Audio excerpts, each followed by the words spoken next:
ETF index mutual funds నేర్చుకుని stock మార్కెట్లో రాణించాలనుకుంటున్నారా? వెంటనే ఈ నెంబర్కి కాల్ చేయండి. నమస్తే, వెల్కమ్ టు సుమన్ టీ. ప్రస్తుతం అంతా పాటు ఉన్నారు family counsellor, motivational speaker Rajani Rama గారు. మేడంతో మాట్లాడదాం. నమస్తే మ్యామ్. నమస్తే Naveena. Ma'am, Suryapet teacher incident already మీకు తెలిసే ఉంటుంది.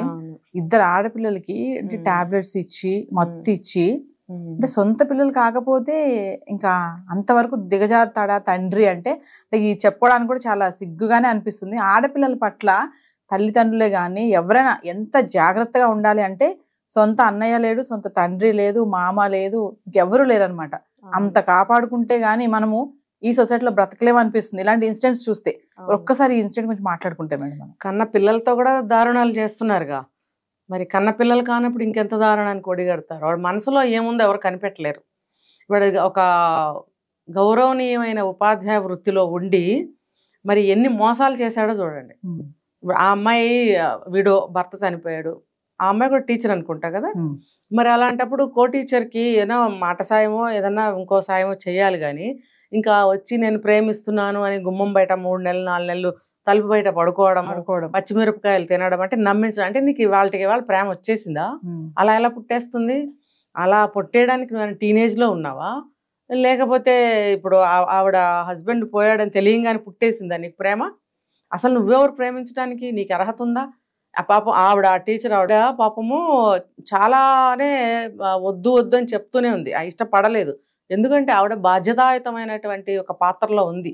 భర్త పోయారు, ఇద్దరు ఆడపిల్లల్ని సాకి పెద్దవాళ్ళని చేసుకోవాలి అని ఒక దిగులు, భయం, బాధ, బాధ్యత, ఒంటరితనంతో వచ్చినటువంటి దిగులు ఎన్నో అనుభవిస్తున్న ఆవిడ దగ్గరకు వచ్చి నువ్వు ప్రేమిస్తున్నానంటావా? నువ్వు ప్రేమిస్తే ఆవిడ ప్రేమించటానికి సిద్ధంగా ఆవిడ మనసు ఉందా?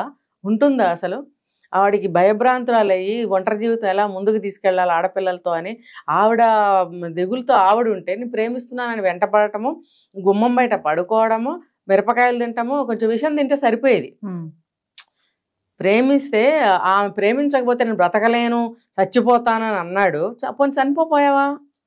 నువ్వు పచ్చిమిరపకాయలు తినటం ఎందుకు, కారం తినటం ఎందుకు, ఇంకోటి విషయం తింటే అయిపోయా. నువ్వు బ్రతకలేవు కదా ఆమె లేనిదే. హాయిగా ఉండేది కదా. Problem is yours. నువ్వేదన్నా చేసుకో, ఆమెను ఎందుకు సతాయిస్తున్నావు? నువ్వు ప్రేమించు అంటే పుట్టేది ప్రేమ అండి. బలవంతంగా నువ్వు ఏమన్నా తీసుకోగలవు ఎవరి దగ్గర నుంచి అయినా? మరి నీ వయసు ఏంటి? ఆవిడ వయసు ఏంటి? ఆ పిల్లల తల్లి చిన్నపిల్ల ఆవిడేమన్నా, నువ్వు పెద్దాడివే. మరి బోల్డంత ఆస్తిపరుడు అంట. మరి అక్కడికి తీసుకెళ్ళి ఇప్పుడు టెస్ట్ చేద్దామని చెప్పి ఇలా అంటున్నాడు కదా, అసలు ఏంటో చూద్దామని చెప్పి వెళ్ళిందట. వెళితే ఆస్తిపాస్తులన్నీ చూపించాడంట. ఎన్నో ఎకరాల పొలం అంట, స్థలం అంట, ఇళ్ళు అంట, బిల్డింగ్లు అంట, ఎన్నో కోట్లు ఖరీదు చేసే బిల్డింగ్లు, ఏవేవో చూపించాడంట. అవన్నీ నిజంగా అతనవా అవునా కాదా ఇవిడికి తెలీదు. కానీ ఆ పచ్చిమిరపకాయలు తిన్న మనిషి ఎలా అయినా నమ్మిస్తాడు. మరి నమ్మించి చివరికి ఆ అమ్మాయిని అన్ని పక్కల నుంచి ఏమంటారు ఒప్పించి, బ్లాక్ చేసి ఒప్పించి, మొత్తానికి వాళ్ళ పెద్దవాళ్ళు వచ్చి కూడా అడిగారంట. అంటే ఇందులో పెద్దవాళ్ళ ఇన్వాల్వ్మెంట్ ఉంది అంటే ఆటోమేటిక్గా యువతల వాళ్ళు ఏమనుకుంటారు? నమ్ముతారు. పాపం వాళ్ళు పెద్దవాళ్ళు కూడా వచ్చి అడిగారు. ఈ కేసు నిజమై ఉంటుంది, ఈ అబ్బాయి నిజమేనేమో, మంచిదేనేమో, ఆ మంచి స్వభావం కలవాడేమో అని అనుమానం అప్పుడు కలుగుతుంది. పాపం ఈ అమ్మాయిని 4 పక్కల కూడా ఆలోచించి లాస్ట్కి ఒప్పుకుంది. ఎందుకు? తనకి ఒక మగతావుడు కావాలి ఇంట్లో, మా ఇద్దరు ఆడపిల్లలను పెట్టుకుని ఒంటరి జీవితం బ్రతకలేను అని ఆవిడ కూడా అప్పుడు నిర్ణయించుకుని ఒప్పుకుందే తప్ప పాపం మనం కొన్ని కేసుల్లో చెప్పుకున్నట్టు తొందర ఏం పడలేదు. ఈవిడ పడకపోయినా తన నిజ స్వరూపాన్ని చూపించాడు తొందరలోనే. కొద్ది రోజులు బాగానే ఉండి అసలు స్వరూపం అక్కడ చూపించడం మొదలుపెట్టాడు. ఇంకా ముక్కుపచ్చలారని పసిపిల్లల మీద కూడా అఘాయిత్యాలు చేశాడు. 4వ క్లాస్ 5వ క్లాస్ 3వ క్లాస్ చదివే పిల్లల మీద నువ్వు అఘాయిత్యం చేయడం ఏంటి? అది చూసి ఈవిడ అడిగితే అదేమి లేదని మభ్యపెట్టడము, ఈవిడ నమ్మటం. ఇప్పుడు ఇక్కడ ఈవిడ చేసిన తప్పు. ఇప్పటివరకు తప్పు చేయలేదు, ఇక్కడ ఈవిడ తప్పు చేసిందని నేను చెప్తున్నా. అంటే తండ్రే కదా. తండ్రి ఎలా అవుతాడు అసలు? ఇప్పుడు ఇతన్ని వీడు అనాలా, గారు అనాలా చెప్పండి? ఇలాంటి వాళ్ళని మనం దండలేసి పూజ చేయాలా? అండి గిండి గారు గిరి అని అనాలా? వీళ్ళని నీచమైన స్థానంలో ఉన్న వాళ్ళని ఏమనాలి?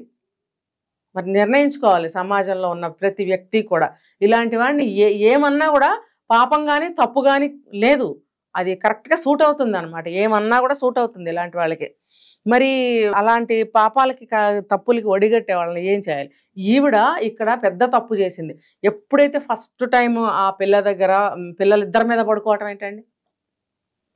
ఎంత ఉన్నాడు దున్నపోతులాగా, పసిబిడ్డల మీద పడుకుంటే ఆ పిల్లలు ఆ బరువుకే ఊపిరి ఆడక చచ్చిపోతారు. మరి ఆ పిల్లలకి మందులు పెట్టి ఏవో టాబ్లెట్లు వేసి, ఇప్పుడు మనం గతంలో ఒక కేసు మాట్లాడుకున్నాం. చిన్న పిల్ల 7 సంవత్సరాల పాప, వాళ్ళ నాన్న దుబాయ్లో ఉంటే తల్లి ఏదో పనికి వెళ్తే ఈ పిల్ల స్కూల్కి వెళ్ళడం రావడం గమనించి పిలిచి చాక్లెట్స్లో హార్మోనల్ టాబ్లెట్స్, సెక్స్ ఎక్కువగా కోరికలు కలిగేటువంటి మందులు టాబ్లెట్స్ అందులో పెట్టి ఇవ్వడం పిల్లలకి, ఆ పాపకి. ఆ పాప తిని ప్రతిరోజు అతను పిలవకుండానే అతని దగ్గరికి వెళ్ళడము, తర్వాత ప్రతిరోజు కోరిక తీర్చుకోవడం ఆ పిల్ల మీద. ఇంటికి మామూలుగా ఇష్టంతో వెళ్ళింది కాబట్టి ఆ పిల్లకి ఏం కష్టం అనిపించట్లా. ఇంటికి రావటం ఇలా 17 సంవత్సరాలు వచ్చే వరకు అలా జరిగిన తర్వాత ఆ పిల్ల ఇంట్లో ఉండలేకపోతుందని, నాకు 10 మంది కావాల్సి వస్తుందని తల్లితో చెప్పి మరి ఇంట్లోంచి వెళ్ళిపోయింది. అంటే ఇలా ఎంతమంది జీవితాలు వీళ్ళు ఇలా పాడు చేస్తారు? అంటే అలాంటి మందులు ఎవరికి తెలియవండి. ఈ దుర్మార్గులు ఇలాంటి పనులు చేసి సొసైటీకి తెలియని విషయాలు తెలియజేస్తున్నారు కదా. మనం ఎవరో ఇక్కడ కూర్చొని తెలియజేయడానికి? అది బయటకు వచ్చినాయి కాబట్టి మనం చెప్తున్నాం. వేరే మనుషుల్లారా జాగ్రత్త పడండి. మీకు పిల్లలు ఉన్నారు, పాపలు ఉన్నారు, భార్యలు ఉన్నారు, తల్లులు ఉన్నారు, చెల్లెళ్ళు ఉన్నారు, అమ్మమ్మలు ఉంటారు, నాయనమ్మలు ఉంటారు. ఎవ్వరు ఏ వయసు వాళ్ళు కూడా వీళ్ళు పనికిరారు అనుకోవడానికి లేదు. వీళ్ళందరిని ఉపయోగిస్తున్నారు ఇలాంటి దుర్మార్గులు. కాబట్టి మీరు నిర్ణయించుకోండి. ఆడ జాతిని, స్త్రీ జాతిని, మీ ఇంట్లో ఎవరెవరైతే ఉన్నారు వరుస, ఏ వరుసలైనా సరే ఆ స్త్రీ జాతిని కాపాడుకోండి.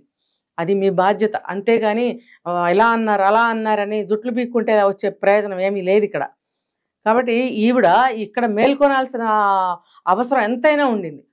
అతనేదో మభ్యపెట్టి చెప్పాడు, కాదు నేను ఊరికనే నిద్రపుచ్చుతున్నాను. నువ్వెవడు నిద్రపుచ్చటానికి? నువ్వేమన్నా తండ్రివా? లేకపోతే మోసావా, కన్నావా, పాలిచ్చావా, పెంచావా? నువ్వు ఇలా జోకొడితేగా నిద్రపోని స్థితిలో వాళ్ళు ఉన్నారా? నిన్నగాక మొన్న ఇక్కడికి వచ్చి నీ పిల్లలు చూడండి కొత్త స్పర్శని యాక్సెప్ట్ చేయరు. అలాంటి నువ్వు జోకొడితే తప్ప నిద్రపోని స్థితికి వాళ్ళు వచ్చారా?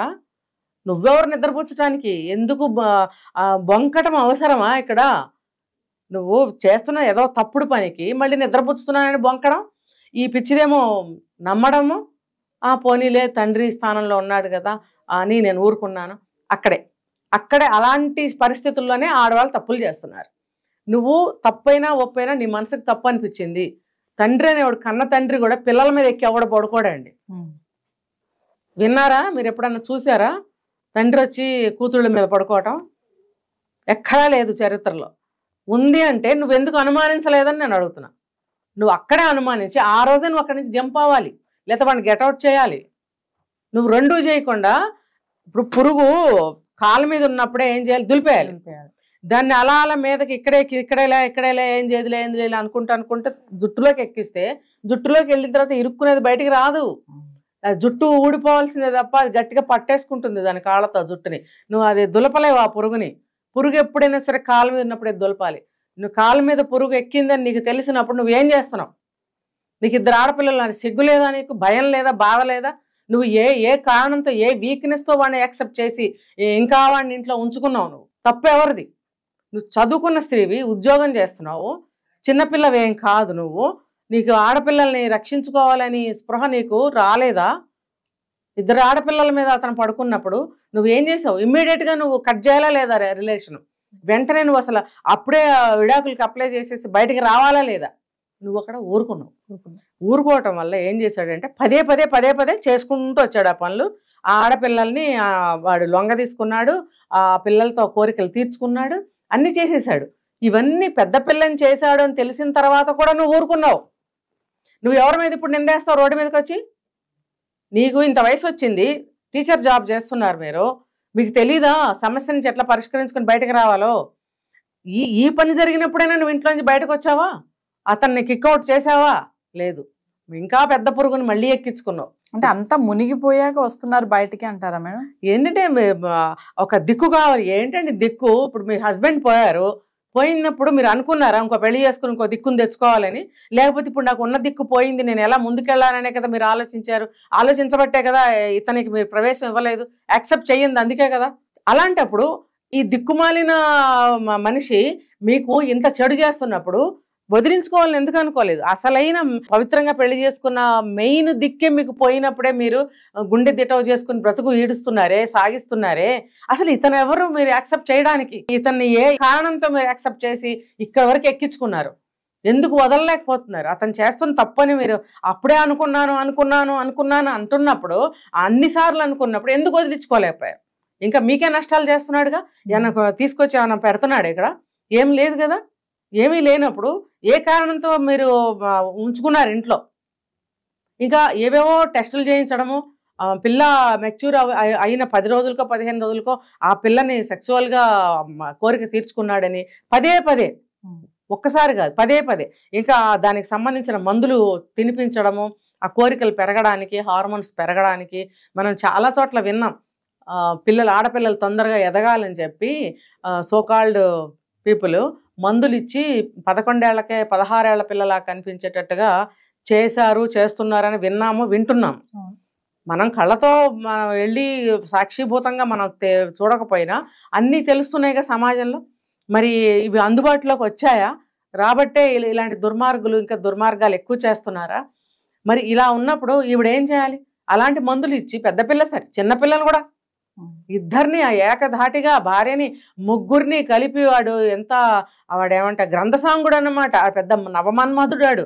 వాడికి ముగ్గురు కావాలి. ఇంకా ఇది కాక ఈ అమ్మాయిని పెళ్లి చేసుకున్న తర్వాత చేసుకోక ముందో తల్లిదండ్రులు ఉండంగానే వాళ్ళ ముందే బోల్డ్ మంది అమ్మాయిలను తెచ్చుకునేవాడట. తల్లిదండ్రులు ఇష్టం వచ్చినట్టు మాట్లాడేవాడట. మేబీ ఇతని టార్చరు ప్రవర్తన భరించలేక వాళ్ళు కళ్ళు నోరు మూసుకుని ఉన్నారేమో. ఈ అమ్మాయిని నేను పెళ్లి చేసుకోవాలనుకుంటున్నాను, మీరు వెళ్ళి మాట్లాడతారా చేస్తారా అని బెదిరించి ఉంటాడు. అందుకే వచ్చి వాళ్ళు కూడా అమ్మ చేసుకో అమ్మ అని బతిలాడు ఉంటారు. ఇక్కడ తల్లిదండ్రుల తప్పు కూడా ఉంది. వాడు అలాంటి వాడని తెలిసినప్పుడు మీరు వచ్చి ఒక అమ్మాయిని ఇటువంటి స్థితిలో, దీనస్థితిలో ఉన్న ఒక అమ్మాయి గొంతు మళ్ళీ రెండోసారి మీరు కోసారుగా. ఒకసారి భగవంతుడు కోసాడు, భర్తని దూరం చేశాడు. ఒంటరి స్త్రీని, 2 ఆడపిల్లల తల్లిని మీరు తల్లిదండ్రుల స్థానంలో ఉండి మీరు మళ్ళీ కోసారుగా గొంతు. అంటే మీకు అక్కడ స్వార్థమా? వీడికి పెళ్లి చేస్తే మాకున్న బాధ తీరిపోద్ది, మా శని వదులుతుంది, మాకు టార్చర్ వదులుతుంది, కనీసం మేము ప్రశాంతంగా ఉంటాము, పోతాడు అని అనుకున్నారా? అనుకుని వచ్చి ఈ అమ్మాయితో మాట్లాడి పెళ్లి కొప్పించారా మీరు? మరి ఇప్పుడు ఇన్ని కష్టాల్లో ఉంది, మీరు పలకరెందుకని? ఇప్పుడు ఎవరు పలకరంట. ఇప్పుడు ఎందుకు పలకరు మీరు? మీ పాత్ర లేదా ఇక్కడ? ఉంది కదా.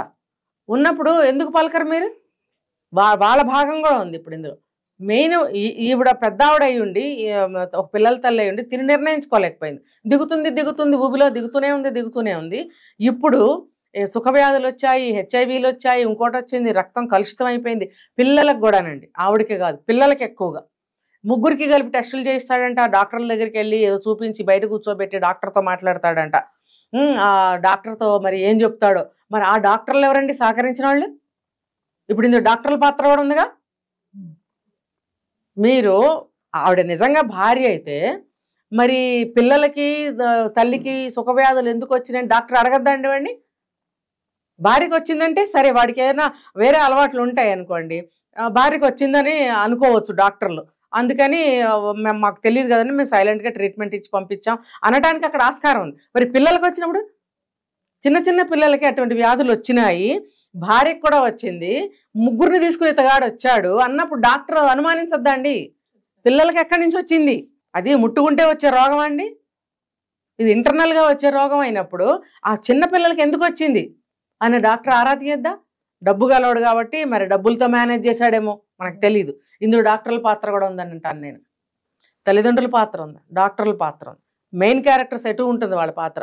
ఇదిలా ఉన్నప్పుడు శరీరాలు గొల్లైపోయి రకరకాల టెస్టులు చేయించడం, రకరకాల యూరిన్ టెస్టులు, బ్లడ్ టెస్టులు చేయించడము, మందులు తినిపించడము, వేరే మళ్ళీ మంచి ఫుడ్ తీసుకొచ్చి పెడతాడంట హెల్దీగా ఉండటం కోసం. స్నాక్స్ లో కూడా ఏదో మత్తు మందులు అదే ప్రతి దాంట్లో అలాగా మత్తు మంది ఇచ్చి పిల్లల్ని అనుభవించడం, పిల్లలు మెలకుగా ఉంటే ఎదురు తిరుగుతారేమో అని చెప్పి. మరి ఇంత చేస్తుంటే నువ్వు అనేక సార్లు నువ్వు చూసావు. చూసినప్పుడు ఫస్ట్ టైం వదిలే, రెండోసారి వదిలే, ఇన్నిసార్లు జరుగుతున్నప్పుడు నీ విజ్ఞత ఏమైంది? నువ్వు ఒక యాజ్ ఎ టీచర్ నీ తెలివితేటలు ఏమైంది? నీ కన్న బిడ్డలు ఆడపిల్లలే నాశనం అయిపోతున్నారే, నువ్వు ఏం చేసావు తల్లిగా? తప్పు ఎవరిది ఇక్కడ? మెయిన్ తప్పు ఈవిడదే, ఈ తల్లిదే, ఈ టీచర్ అనే ఆవిడ పేరు నాకు తెలియదు, ఈవిడదే తప్పు మెయిన్.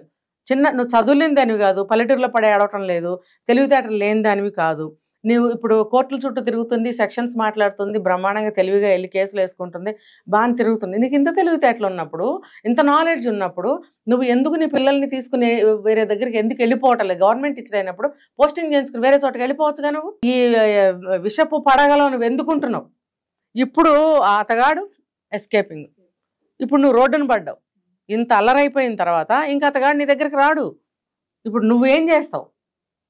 చూడండి, ప్రతి ఇలాంటి స్థితిలో అంటే దీనమైన స్థితిలో ఉన్న ఏ తల్లి అయినా ఆడపిల్లలైనా ఇటువంటి కేసులు చూసి చాలా తెలివిగా బ్రతకండి అని నేను ఈ కెమెరా ముఖంగా చెప్తున్నా. ఇంటింటికి వెళ్ళి ప్రతి స్త్రీ దగ్గరికి వెళ్ళి నేను చెప్పలేను కాబట్టి నా మనసు చాలా ఘోషిస్తుంది. నాకు కూడా చాలా బాధపడుతున్నాను. ఎందుకంటే ఈ ఆడవాళ్ళు ఎందుకు దేనికి లొంగిపోతున్నారు? అట్ ద సేమ్ టైం భర్తలను చంపిన ఆడవాళ్ళు కూడా ఉన్నారు. అంటే ఆడవాళ్ళు మేడం, అంటే లేడీస్ అందరి గురించి కాదు, కొంతమంది గురించి మాట్లాడుకుంటే అంటే ఇలా ఈ సెక్స్ విషయం వచ్చేటప్పటికి అంటే మీరు అన్నట్టుగా లొంగిపోవాల్సి వస్తుంది అని అంటారా? అంత వీక్ గా ఉంటున్నారా? ఒక సెక్స్ విషయమే కాదు, ప్రాణభయం, బెదిరిస్తున్నారు. ఇప్పుడు ఈ అమ్మాయి కేసు తీసుకుంటే ఆడపిల్లలు ఉన్నారు కదా, ఆడపిల్లల్ని అడ్డం పెట్టుకుని కూడా బెదిరిస్తున్నాడు. నేను చంపేస్తానో, పిల్లల్ని చంపేస్తానో ఏదో బెదిరిస్తుంటే ఆవిడ భయపడిపోతారు వాళ్ళు. కానీ ఇంత ఉద్యోగాలు చేస్తూ బయట తిరిగే స్త్రీలు స్వేచ్ఛ ఉంది వీళ్ళకి, ఏదో ఒక విధంగా ఏదో ఒక మార్గంలో బయట పడగలగాలి. ఇంకా చెప్పాలంటే భర్త చనిపోయిన స్త్రీలు, ఇలా పిల్లలు ఉన్నవాళ్ళు పెళ్లి చేసుకోవాల్సిన పరిస్థితి వద్దండి. ఎందుకంటే కేవలం మీ వరకే అయితే ఓకే, పిల్లలు ఉన్నప్పుడు వాళ్ళ జీవితాలు చేజేతులో మీరే పాడు చేసేస్తున్నారు. చూడండి, కొంతకాలం వైవాహిక జీవితం అనుభవిస్తారు, జీవితం అంటే ఏంటో తెలుస్తుంది, సెక్స్ అంటే ఏంటో తెలుస్తుంది, జీవితం, పిల్లల జీవితం ఇవన్నీ మీ కళ్ళ ముందు కనిపిస్తున్నప్పుడు మీరు మళ్ళీ సెక్స్ కోరికలు మీరు పుట్టించుకుని మళ్ళీ ఇంకో పెళ్లి చేసుకోవాలి అనుకునే ఆలోచనలు ఎందుకు చేస్తున్నారో నాకు అర్థం కావట్లేదు. అంటే ఆమెకి భర్త అవుతాడు కానీ పిల్లలకి తండ్రి అవ్వడని అంటే అవ్వడు కదా, ఎలా అవుతాడు? చూడండి, నా ఆలోచన ప్రకారము రెండోసారి చేసుకున్నాడు ఆలోచనలు ఎలా ఉంటాయండి? అది ఎవరో ఎక్కడో మహానుభావులు ఉంటారు. ముఖ్యంగా ఈ కేటగిరీ మనుషుల్లో అటువంటి ప్రేమ ఆప్యాయతలు ఉండవండి. ఏదో ఒక స్వార్థమే ఉంటుంది, ఏదో ఒక లాభం ఆశించే చేస్తారు. ఇప్పుడు ఇతను కూడా అంతే, విపరీతమైన సెక్స్ కోరికలు, ఒకళ్ళతో తీరట్లేదు, పిల్లలు ఉన్నారు, 2-3 సంవత్సరాలు అయితే వాళ్ళే అందుబాటులోకి వస్తారు. ఇప్పుడు చూడండి, 12 సంవత్సరాల నుంచి కలిసి ఉంటున్నాడంటే పిల్లలు 12 ఏళ్ళు పెద్దవాళ్ళు అవ్వలేదండి. మరి ఇప్పుడు అతనికి అవసరాలు తీరుతున్నాయి కదా వాళ్ళతోటి. మరి తల్లి ఆలోచించుకోవద్దా? నీకు అన్నీ అనుభవించిన తర్వాతే పిల్లలు పుట్టారు, పిల్లలు పెరుగుతున్నప్పుడు మళ్ళీ ఇంకొక మగాడి సాంగత్యాన్ని కోరుకోకూడదు. అంతగా బాడీ ఫిజికల్ నీడ్స్ ఏమైనా ఉంటే వేరే విధంగా చూసుకోవాలి. కానీ పెళ్లి పేరు మీద ఇంకొక మగాడిని ఇంట్లోకి ఇన్వైట్ చెయ్యొద్దు. ఇది నేను ఇచ్చే స్టేట్మెంట్.